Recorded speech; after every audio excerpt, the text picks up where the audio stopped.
Crime Book Club. I am here. It is Tuesday, the 15th of October, and I have the lovely Martine Bailey. We've been chatting for about 15-20 minutes already, and just looked up and realised we need to start. And you're here to talk about Sharp Scratch. Yeah. So show off the cover, say hello to everyone, and tell us a bit about it. Here we go. This is the beautiful cover, Sharp Scratch. You know what you're getting with that cover, don't you? I hope so. Yeah. Absolutely. Yeah. So tell us a bit about it. Okay. Well, Sharp Scratch is the first really in a modern crime series, because some people might know I've written historical mysteries in the past. But this is a book that I really wanted to write, and it's about Lorraine Quick. She's a hospital personnel officer, and she tends at work to keep a bit quiet about her personal life because she's a single mum in an era when that's not always that popular. And she's also the member of an all-girl band in Manchester. And Lorraine gets drawn into hunting down a killer loose in the hospital where she works. And the book opens when she's being trained in personality testing in Oxford, and she learns from her tutor that she'll be able to understand and discover people's shadow side, which is really the part inside of us where all the repressed dark stuff is, and even we keep hidden from ourselves. Anyway, back at work, she watches helplessly as her best friend Rose is they go for a flu jab, and she actually is killed by a deadly anaesthetic. And the police are called in, and on the inquiry team is a young detective called Sergeant Diaz, and he's obsessed with this new science of FBI profiling. So he starts to pressurize Lorraine into sharing her personality profiles. So the question is really, can Lorraine's personality tests lead her to unmask the killer at loose in the hospital? Okay. I do love this cover. It really is. It's so that's better. So sinister. I'm just trying to get it in the light. Yeah, I'm just trying to find my specs actually. There is somewhere. There they are. Now, in a few minutes, you are going to do a reading for us, but for the moment, we're just going to chat for a few more minutes first. You mentioned FBI profiling. So is that what psychometric testing was modelled on? Not really. Is there any kind of... Because it's partly from the other side, isn't it? FBI profiling really came about in Quantico exactly in the States at exactly the same period. And some people may have seen the sort of Mindhunter Netflix series or seen the book. And basically that's looking at finding someone, and then there's a crime, there's a murder, and then someone would come in and sort of extrapolate various facts from or potential facts from the crime scene, and mainly from that. Psychometric testing is really much more about personality traits, so there can be some crossover, particularly with things like the psychopath test that David Hare developed. But there is a link in terms of we're talking about looking for, say, a loner, a cold person, someone who's unempathic, someone who might be sadistic or something. So I think that's really what Diaz is honing into. How well, they must be fairly accurate, the tests. I mean, let's go back to the beginning. Let's talk about your kind of how your career has impacted writing this book. Gosh, I mean, this is by far the most, autobiographical book I've ever written. I mean, I think most people write about themselves in some form, but this is very much, I was that personnel officer back in '83. So that's, it's really about me joining the health service in '83, about not being sure if it was, very much a match for me, as playing in a band at the same time. So very kind of unsure about what I was doing there. So and also it was a job that I didn't really know what I was getting into. I mean, in those days, the job centre had like a temp agency, and I literally signed up. I'd done a quick secretarial course. And next thing, I was in a hospital and there was a vacancy sheet. And I thought, oh, that sounds a good job, you know, trained to be a personnel officer, not knowing what it was really.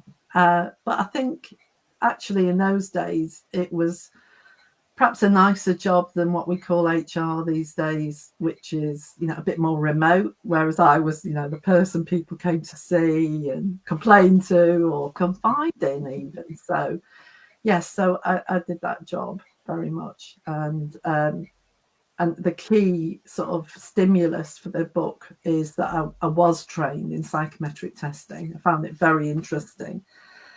And a chief nurse asked me, it was probably a bit later, about the time of Beverly Allitt, the child murderer, though there's no child murder in this book. No. He asked me, well, you know, we train all these nurses, and is there any way that we could use personality testing to screen out, you know, a malevolent personality? And I thought, you know, I didn't know the answer, but I thought, well, that's interesting. And I kind of mulled over it over the years. And then I thought, I sort of got it down to that question, could a personality test catch a killer? And I thought, well, I think there's a book in that, really. Yeah. And luckily for us, there was. Yeah, good.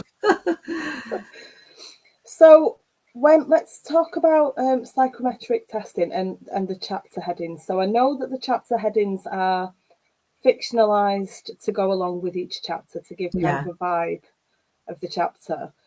But it really made me laugh, wondering how many people are sitting, like I did, reading the chapter headings. And I will ask you to read one, if that's okay with your reading. And it just made me laugh, thinking how many people are sitting here reading like I am and thinking, oh my word, should I really be thinking that answer to that question, or really wondering about it? Yeah. Well, I think all my books, I've always tried to kind of put something a bit extra in the chapter headings, because I think it's good to sort of set the scene for each chapter. So, you know, my early books might have been, you know, ancient recipes, and then I've got a book that's got old riddles in from the almanac. And I started off just doing a bit, you know, some personality questions, but there was nothing interactive about it. And I decided, I thought, well, I'd love to be able to write, you know, a whole personality test for the reader, but I can't. I mean, it's much too scientifically difficult. So, yeah, I just thought, well, if we say option A means that you are, you know, congruent with that trait, people get a little bit of a kind of, oh, am I? Because a lot of them aren't particularly pleasant traits, are they? Really? No. So, because they reflect the fact that there is a psychopath in this book. But then there are aspects to it where, you know, you might just feel strongly in some way. You know, there are some of them that you kind of think, okay, well, maybe that one was all right. But if I'm A in all of them, maybe I'm not all right. Well, I mean, I do make a point of saying this is not, you know. You did, yeah. There is a little note at the beginning, isn't there, to say that these are made up to go with the chapters. Yeah, and some of them just reflect characteristics of Lorraine and Diaz as well, or different characters, really. Like, you know, I think in the reading it mentions tender-mindedness, because, yeah, that's like soft-heartedness, which you could say is quite important. He's picked up on the fact that she has already cried over this murder, and he's this could be relevant. I've got a comment I'm going to read from Laura. Hi to everyone who said hello to us. Laura says she won a psychometric test at a Chamber of Commerce thing a few years ago. She thinks if anybody read it, she'd join the suspect list if she was in the book. She joined the what? Suspect list if she was in the book. Yeah, well, that's a good hello, one. Laura. Yeah. I'm glad you enjoyed it. Well, you obviously remembered it, didn't you? It's whether you thought it reflected any of your characteristics, isn't it, really, or whether it was just did seem a bit extreme to you. I don't know. No, Pussycat, really. Laura and me. You would like to read a little something, which I'm always thrilled when people want to read for us. Yeah, it's only a short section, and as I said, it's really about Lorraine and Diaz, the ambitious young detective. They're virtually, this is the first day that they meet. And as I said, he spotted some parallels between Lorraine's tests and the profiling. Lorraine, we know she's come back from her personality testing course to witness the death of Rose, obviously. And she's given a statement to Diaz, during which she actually broke into tears at the thought of Rose's son now being without a mother. So we join Lorraine and Diaz as he follows her back up to personnel, where she's anxious to get home to see her own child. While she gathered the keys, something on Lorraine's desk caught his attention. A large ring binder with the PX60 test manual emblazoned across it. It was a psychological testing manual. "This yours?" Diaz asked. "Yeah, I'm just back from the training course in Oxford." "Oxford," he echoed, reluctantly impressed. He began flicking over the pages. A rare burst of excitement made him suddenly talkative. "I love this stuff. There are some amazing ideas coming out from America, from the FBI. Nothing like the plod work over here. They're testing murderers, trying to get under their skin." She stepped around the desk to join him. "And what is under their skin?" "See this question," he said. He read the printed statement out loud. "I am brought near to tears by other people's sad circumstances. A, often. B, occasionally. C, never. What would you say of yourself, Lorraine?" She shrugged and said, "You guess." "I'm guessing you don't cry too often, but as I've just witnessed, you do weep for a child who's lost his mother. It says here that you're tender-minded, sensitive, maybe more insecure than you think. So let's imagine that tenderness entirely wiped out. No tears, no pity for a motherless child, a soul that's cold and cruel and empty." She was listening to him now, her lips just parted, so he carried on. "The Yanks use these sort of questions to make what's called a criminal profile. They're investigating strange personalities, nothing like your common garden criminal. From the outside, they look to be living a normal life, but it's a mask, disguising a personality called a psychopath." Reflexively, he touched the silver crucifix at his neck. He found she was watching him, reappraising him, perhaps. "That's what we could have here in Rose's killer," he added. It had the desired effect. Lorraine stepped very close to him, suddenly tuned into his message. "A psychopath? Here at the memorial?" Okay. What a bit to choose. I know. Well, I think it's the bit that really sort of is the nub of their relationship. But also, there's a few things there, yeah. So as I said, we just mentioned the FBI earlier, and what they were really doing. There'd been a spate of serial killer murders in America, and the FBI was looking into, how to deal with this. And what they decided was to actually ask murderers, in convicted prisoners in jail, what did you do? Why did you do it? What led up to it? And it was a completely different approach. And what really interested me is that that's where a lot of our sort of ideas about murder in crime books comes from. So the crime scene is a big one. They actually, for the first time, focused on like the crime scene having traces that someone could come in and read. So that was the idea also of disorganized, organized crime scenes, souvenirs and trophies that came from that, from really the killer's own mouths. So and there's a bit of a souvenir and trophy thing going on in the book as well. And I think the one that really sort of got me going a bit was they talked about the build-up of fantasy, which is kind of sort of horrible, really, that this whole thing starts with fantasy that gets more and more sort of hard to control. And that really led to my thinking about this unseen murderer in the book, and sort of inspired, because all the time we see characters like Diaz and Lorraine, but at the same time we get these sections in I think they're in italics, where we've got this person, this imposter we gather through the book, who's living this strange life. They're, on the one hand, they're a senior manager of some sort in the hospital, and yet they seem to be living a lot of the time in this dilapidated old guest house with this sinister nurse called Christy. And you think, well, you're supposed to think, what the hell's going on here?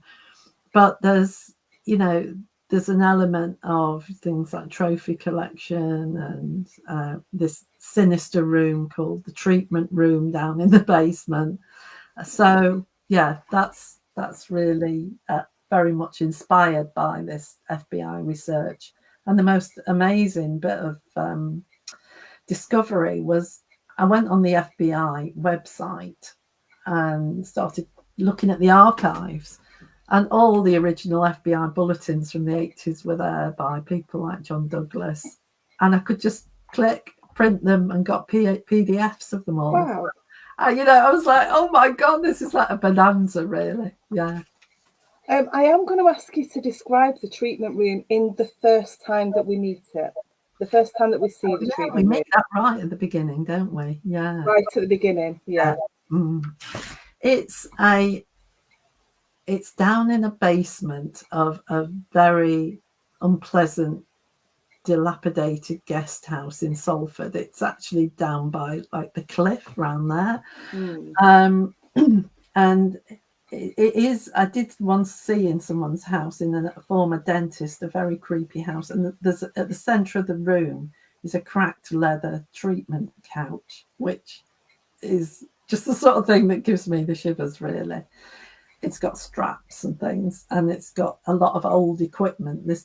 Someone has been collecting like old, weird equipment. And in that first scene, we've got we go back to the 50s, I think it is 50s, 60s. The landlady of the house is sort of effectively being lured into that treatment room, thinking she's going to get a tonic. So yeah, it's got a lot of weird old equipment and things, and poor old lady, really. Yeah. Sets the scene quite quickly, doesn't it? Yeah, it does. Yeah. So one of the things I wanted to ask you, because we've talked about kind of your career a little bit leading up to it, about other people using kind of their own jobs, their own careers to base a crime story around. Yes. What angle would you want? You had some thoughts on, how people could do that. Yeah. I mean, because obviously, kind of, if you're writing something about a hospital and the staff in the hospital, very easy to kind of, not very easy to make it sinister, but it's easy to imagine how it could be sinister. Yes. Whereas not every career might lend itself so obviously. Yeah, and yet so many people manage to do these amazing books, because I think what you do is you recognize that there are facets. I mean, you could, there are great short stories about everyone from insurance brokers to, I don't know, butchers or, cooks and whatever. So, I think I recognize that there was a lot of legs in writing about a hospital, because over the time that I worked there were crimes, not murder, but pretty bad things, fraud, abuse. Not that particular hospital, can I say, but so it was. And actually, I've got the quote somewhere. Medical doctors are arguably I've got it here. Medicine has arguably produced more serial killers than all other professions put together, which really shocked me. With nursing a close second. So, wow. kind of, again, I thought, well, there's something in this. But yeah, I just think it's about imagination. I mean, you could be a teacher. These, eruptions of violence or whatever can happen anywhere. And the only thing I would say, I did write some features on writing about your job, and clearly I had to disguise the kind of innocent sort of thing. I did check those people are only very, very loosely based on anyone, if at all. I've changed genders, I've changed names, I've changed roles, because you do remember the first big job you've ever did very, very vividly, and I could see it all. I could see my office under the clock tower. It was just, very, very vivid. But I think it's important that you don't, offend people, and you stress that it's all fictional. But I just think that, they say crime is one genre where, you can really write about almost anything, so long as you follow the idea of murder, inquiry, clues, and that could be anywhere. Yeah. So I'd say anyone watching this who wants to have a go, it obviously saves you some research, but on the other hand, I overwrote it in the first draft because I just remembered too much. And my agent just said, it's just like you put everything in there. Throw the kitchen sink at it. Yeah. It was like almost like every thought I'd ever had, when I was that age. And it was, no, I mean, that's not the right sort of pace for a crime novel, is it? Well, it's good to get everything in there, and then you go to the editing stage and you look at what things really need to be taken out, or how you can condense them. You can say you can have 3 paragraphs, 3 pages of things, and then just take the little bits that you need out, can't you, and scatter them through. Yeah. And I think she was a bit too much like, I mean, as I say, even as a single mum, I was lucky enough to get a grant in those days, and she went on a bit about things. But yeah, I mean, there's nothing like having good editing, because it's hard to see tell the wood from the trees when you've just written something, isn't it? So yeah. I think the idea of writing from a hospital's point of view, you've obviously got the internal day-to-day kind of side, but then there's so many things that could happen that bring somebody into a hospital as well. Yeah, there's true. so much to kind of consider that you could use. Yeah. I could have written 100,000 words and easily just on one corridor. Yes. Yeah. I mean, absolutely. I mean, we don't really get into the patients at all, because it's just, although Ricky, the porter, was a former patient, and that, so we get to see kind of, and actually that was a real person. My husband had a perthy hip when he was a kid, and was in hospital for like 2 years. Wow. And it would now be seen as barbaric, but and I say, well, that is how you turned out after that. Yeah. Laura said she thinks medics have more ideal conditions, access to drugs, and the trust they have from the patients. I mean, that's a huge thing, isn't it? You go into hospital, you're incredibly vulnerable, and it's the same for the staff, I suppose. They know that everybody around them is vulnerable in some way. Yeah. You had so much to work with. I know. And that, what she's just said, Laura, thank you, is exactly when I've read serious research papers on this sort of medical murder thing, which is who is in a better position to, hurt vulnerable people. It's just it's a horrible thing to think about. But and another one that they mention is, often have the ability to dispose of the body in a way that, us ordinary people might not. But and it also begs the question, do people, go into healthcare because they're looking for victims. Because there have been, some appalling kind of cases, as we know, or is there something, the thing about, often there are a tiny minority of healthcare workers who are tempted by the drug abuse side, and you do read about that. And also, I'm very interested in the whole idea, as I would be, of imposters, and that really came about because every morning we'd have a post meeting in the hospital, and we sit down with the administrator and the doctor, nurse, me, whatever, would, as in the book, all sit in front of the desk. And certainly in the early days, it was just like you took the post, and every so often I'd get a circular about imposters and descriptions of people to look out for. And I thought, I must have had my brain switched on, because how would that work? And I've looked into a few. It's, yeah, I mean, and they're not even going through the training, so that's really scary. Yeah. Yeah, I want to talk about your historical fiction as well, because obviously sadly, the 1980s is classed as historical as well, isn't it? It is. Which is, I know. I was alive in the 80s. How is that historical? That is just, it's unfair. I don't like whoever made this rule. Yeah, I know. And I mean, it's like they say, well, we're all stars of our own period drama these days, because I did, when I looked into the 80s, although I, obviously I had my memories, but I also read a few kind of political books or books on the era, and it was another country. I mean, it was pretty grim. Manchester was full of these awful big black buildings back then, no shiny towers, was it? And Salford, of course, before Media City, was, empty docks, tower, really run down tower block. Quite the makeover. Yeah. There are some bits of the city that look like they've barely been touched.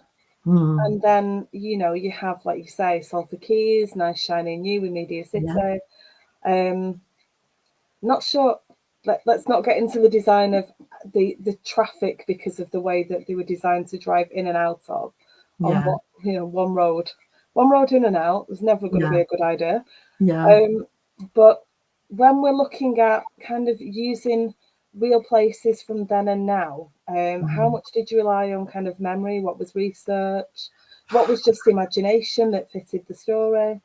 I think most, as I say, it's like, they say the memory's like a wax tablet. Well, those memories were really deep. So, I mean, Salford Precinct, Eccles, Peel House in Eccles, all the hospitals, I remember extremely vividly. But I did, look at old pictures, mainly online. I know some great photographers took photos of Salford before, and obviously I went to go and see it again, but it was really strange. I mean, I've been to Media City, and it's just jaw-droppingly fantastic compared to what was there. But I went out to Worsley and looked at various places around there, because there are posh bits, aren't there? And there are posh bits, little pockets of posh bits. Yeah, and then it's not the bit I live in. No, and it was mainly all memory, supplemented by photographs, and a couple of accounts of sort of Thatcherism, because that's quite a big thing. Yeah, that the reason all this happens is that the hospital is going to. Thatcher said that it's got to be run by one powerful, individual, which is very much sort of the thing of the era, isn't it? But yeah, I think I didn't. Yes, the hospital I worked at is now apartment blocks. Salford Royal is now apartment blocks. I don't know what happened to Ladywell, and a lot of Prestwich was sold off. So, I mean, I don't know what that's telling us, but it's probably not good news for people who want to go to a hospital. Laura's saying that the 90s are classed as historical too. I know. Yeah. I know, Laura. Just think, it won't be long till the 2000s are classed as historical. Yeah. Yeah. And yikes. Yeah. I do like it when they tease me, though. I want to go back to the chapter headings because I just thought so much work had gone into them. I'm assuming, and I'm probably completely wrong, that you wrote the chapter headings after the chapters, or did you write them to give yourself an idea of the vibe of that particular chapter? Yeah, I'm trying to think. I think I probably sketched down an idea, a word, but at the same time, I have a collection of old, personality tests, and they're quite old-fashioned. So, in fact, we did update them a little bit because, they were clearly so sort of, would you be happy being a housewife or, a secretary or something? They were really kind of way too different, my agent thought, I think. So yeah, I think I had a big list of them, and then I had quite a tricky time doing the final edit. And I was short of a few, so I had to do a bit more research. But I discovered all sorts of, strange traits that that I wasn't actually aware of because dissociation and found these transliminality and things. But it was really interesting because they reflected things in the book. I got us off track. Yeah. We were going to talk about your historical fiction. Yeah, and sure. We've just gone into history in general. Yeah. So tell us a little bit about your other books. Well, it took me a long time to get published, Sam. I mean, I don't know if it's anything to do with being in the north and not very connected or what. But my first, I had written, I've written stuff. Obviously, I've been things like I've written lots of recipes. I wrote a book about gap years. I've written wedding books, that kind of thing, just to get published, just to and it's been, really quite good. But I always wanted a novel. So one day I was in a National Trust place called Erddig over here in the Welsh border. And I looked at the recipe book and I thought, wow, wouldn't it be great if the woman who'd written this, got involved in some sort of journey and there was a conspiracy about murder and they went off to Italy and that was this one, which is called An Appetite for Violets. And that's got the cover makes it look a bit more soppy than it is. It is a crime novel. Because there's quite a big conspiracy going on in that one, and that was great. That was my kind of big break. It was like all the interesting stuff, phone call from Frankfurt, offers and stuff like that. So no, that was fantastic.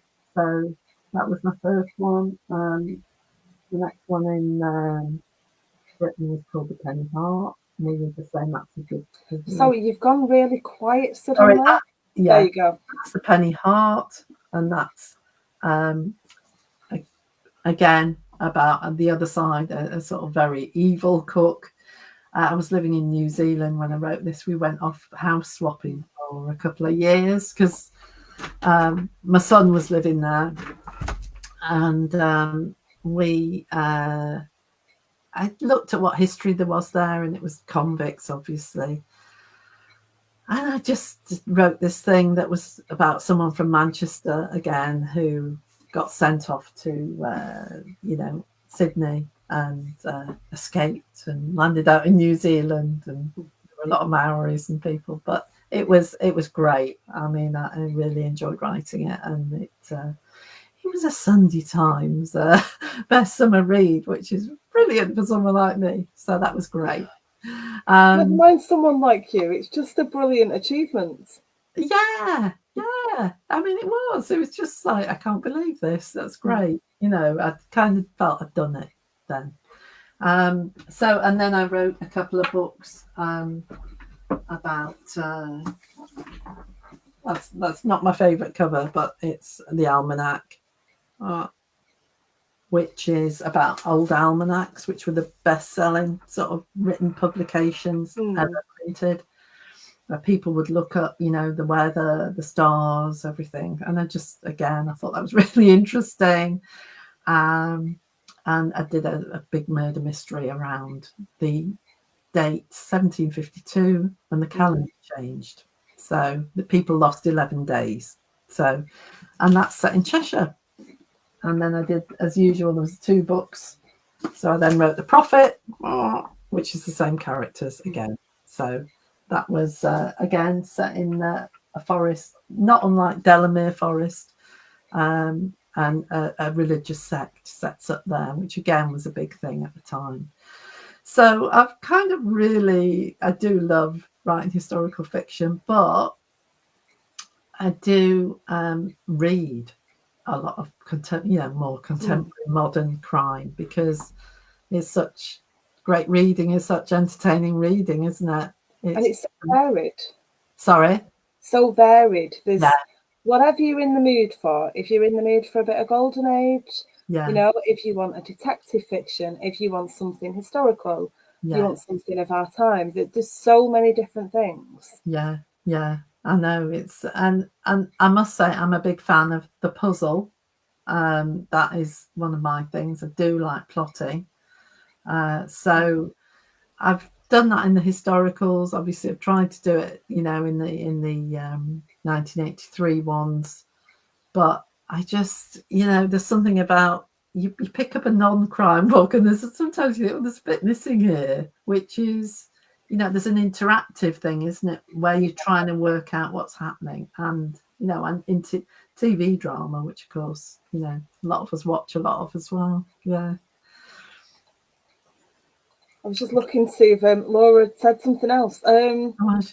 We've got I'm thinking about Lorraine. We've not really talked about the book much yet, because the idea of giving something away, but I don't think we could, because there's so much going on. There are a lot of characters, there are a lot of things happening, there are lots of different relationships at play, different kind of people at different levels in the hospital, and you've got all of that going on. I really don't know how you did this. Don't you? Oh, right. There is just so much going on, but it's easy to follow at the same time. Oh, good. Oh, well, that's a real compliment, that. Yeah. I wanted to talk about Lorraine, because we've got kind of the work side of Lorraine and the band side of Lorraine. Yeah. And the band side really fascinates me.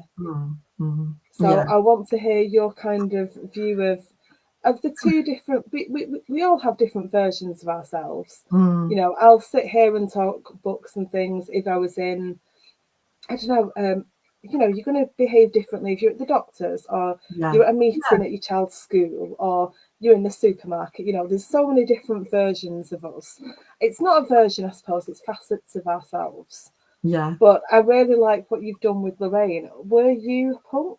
Yeah. Oh, no. You say yeah, and then we disappear. Oh, my word. Okay. Oh, my word, has Martine disappeared from everybody's screen? She must have done. I really want to hear about Punk Martine. So let's hope she's back very quickly. Let's see. Hold on. 2 seconds. 1, and there you are. Okay, right. I don't know why there's 2 of me, and I don't know what happened at all there. There you go. So Punk Martine, this is what we're all waiting for. Well, I'm of an age when, it was just the most exciting thing that was going on, really. I mean, as an early teenager, I'm talking about 14, probably into prog rock or something. And then punk came along, and it just seemed like fantastic. Because anyone could do it. That was the big sort of clarion cry, wasn't it? And then meeting Louise Alderman, who she's Lily in the book, and she's the only person who's a real person. Right, okay. Yeah, because she wanted to be, I knew she wasn't going to sue me or anything. We were still friends. she was involved in something called Manchester Musicians Collective, where they basically Northwest Arts set something up, and they invited all these musicians down there, expecting people like jazz musicians and avant-garde people, and instead they got people like Joy Division and The Fall and Mick Hucknall all turned up at these meetings to say, we really want to play some gigs. So me and Louise set up, had a girl band, and we played lots of gigs with lots of people, and they played a lot of factory nights at the Russell Club in Hume long before Hacienda. So yeah, it was really, really exciting.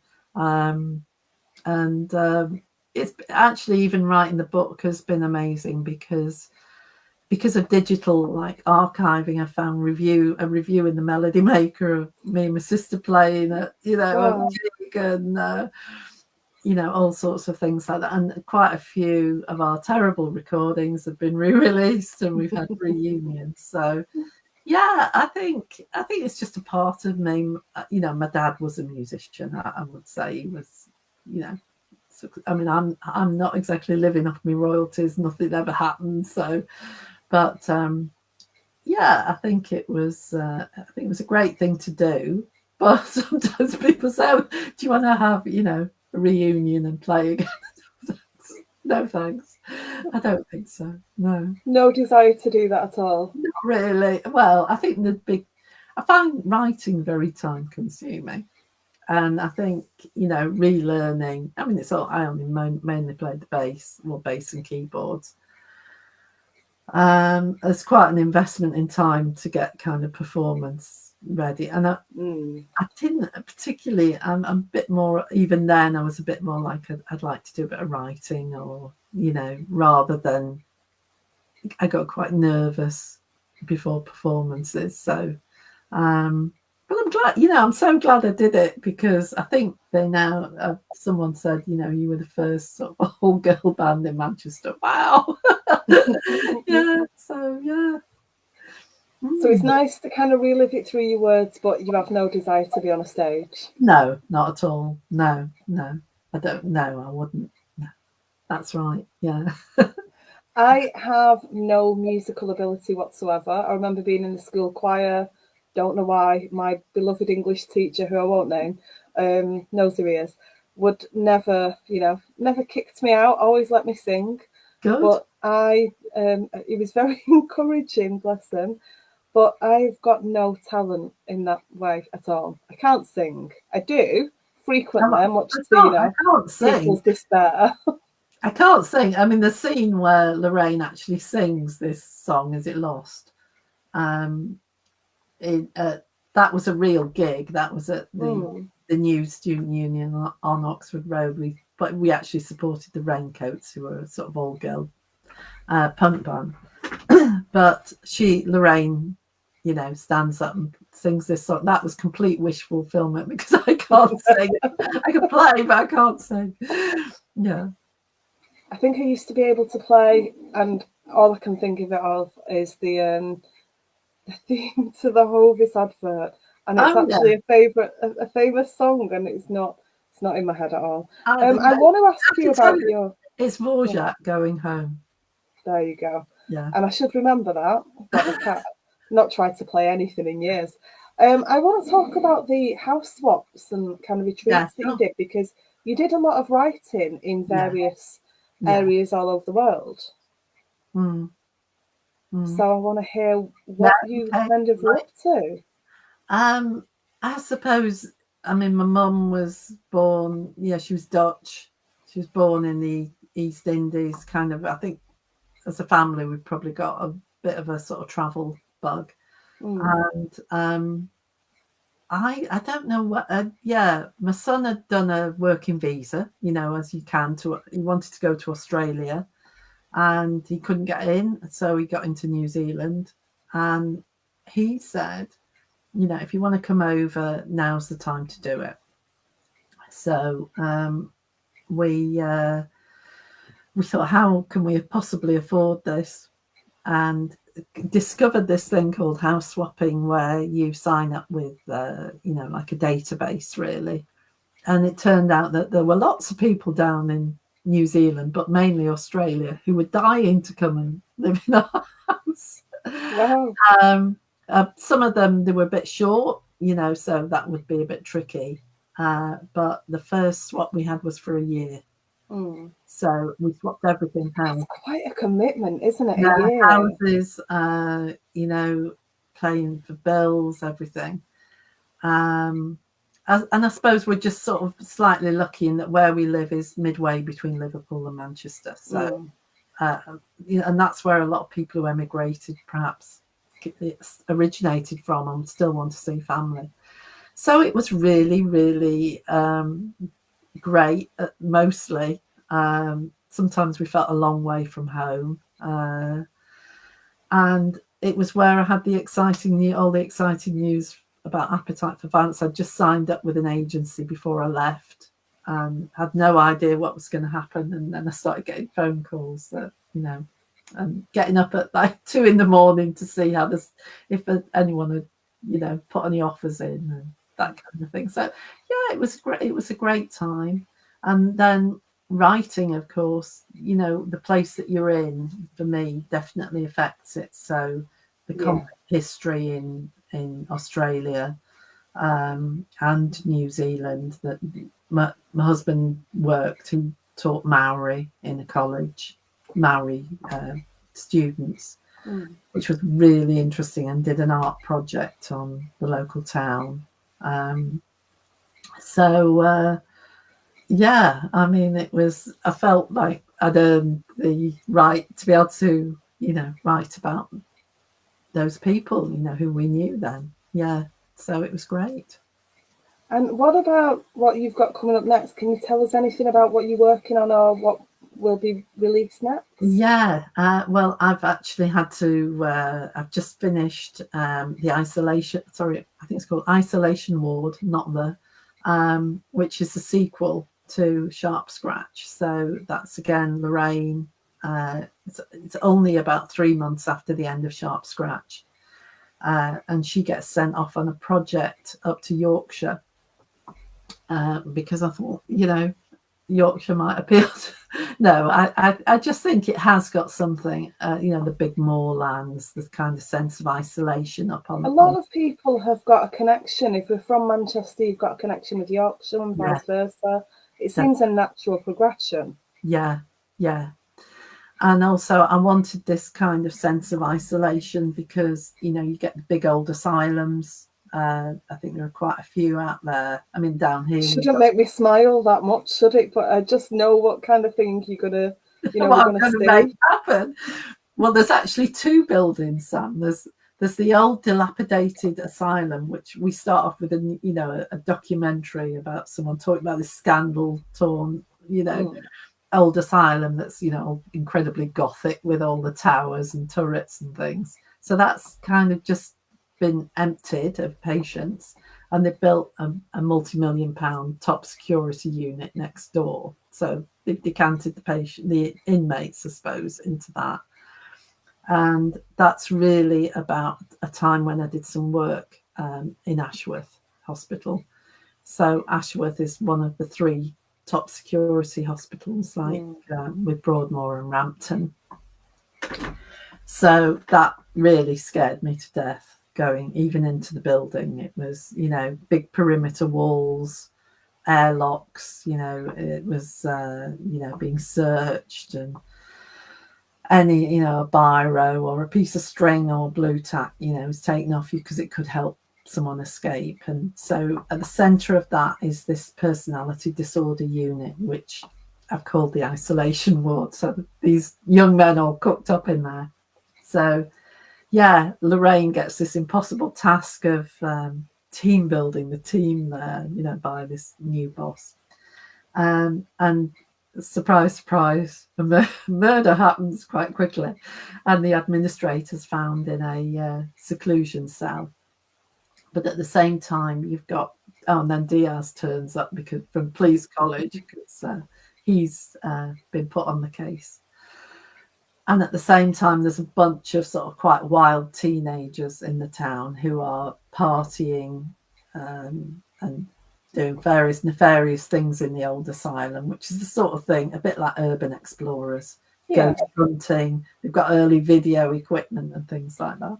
So there are elements. I know it's quite a dark setting, but I also wanted it to be a bit kind of as I remember, really. Yeah. It's the kind of thing, isn't it, that there will be people who pick it up who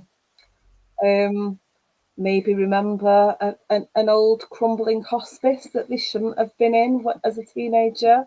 Yeah. No personal comment, obviously.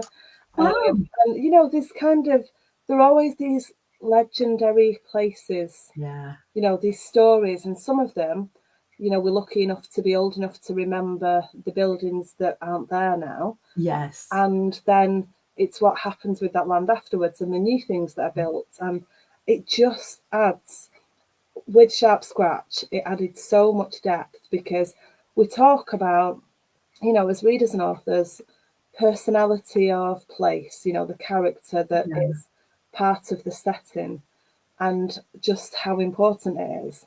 And one of the things when I was reading Sharp Scratch, I've gone right off on a tangent, but it was really nice to read something that was set kind of where I live and where I was born. And, it's, as we said, it's not something that we find enough of as novels.